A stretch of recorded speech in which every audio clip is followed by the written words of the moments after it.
Hello everyone, welcome to my Facebook. তো দেখো, সকালবেলায় উঠে আমি চা করছিলাম। যেহেতু আজকে আমাদের ষষ্ঠী আছে, সেহেতু আজকে সেরকম কিছু খেতে পাবো না, তো চাটাই খেয়েছিলাম সকালবেলায়। তো দেখো, চাটা ছেঁকতে গিয়ে আমার সাথে অনেকটা পড়ে গেছিলো। মা আর আমি চা খাচ্ছিলাম, তো মা বললো একটু বানিয়ে দে, তো মাকেও বানিয়ে দিলাম, আমিও নিজের জন্য একটু বানালাম, দিয়ে চাটা খেলাম।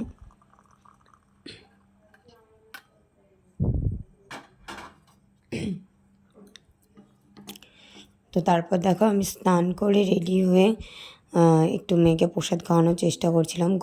মা গোপাল পুজো করেছিল, তো পুজো করার পর মেয়েকে প্রসাদ দিল, তো খাবে না, তো দেখো লুকিয়ে চুরিয়ে এদিক ওদিক গিয়ে তখন খাচ্ছে।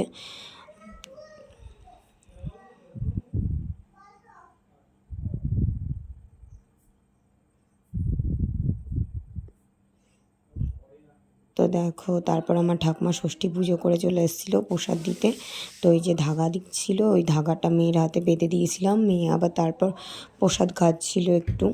তো ওর খাবার আমি রেডি করছিলাম তখন, তো চিড়ে বলল খাবো, তো কিন্তু খেলো না। দেখো লোকাচ্ছে, এদিক ওদিক ও লুকিয়ে বেড়ায়, খাবার দেখলেই ওকে মানে এদিক ওদিক লুকাবে। দেখো হাসছে, দেখো কতটা বদ হলে এরম হাসে। তো তারপর আমার দিদুন আবার ফোন করছিল, দিদুনদা বাড়ি আমাদের নিমন্ত্রণ ছিল যে আয় আয়।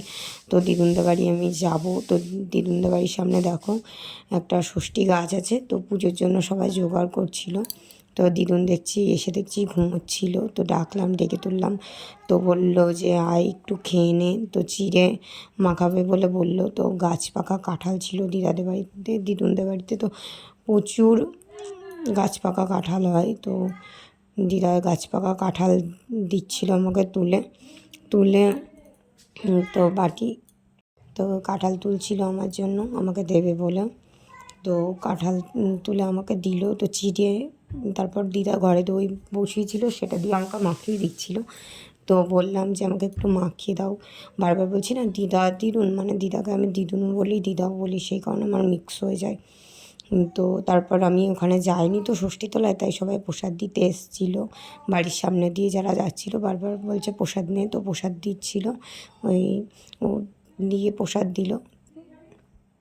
তারপর দেখো মুড়ি নিয়ে বসেছিলাম, একটু মুড়ি খেতে, তো খেতে পারিনি।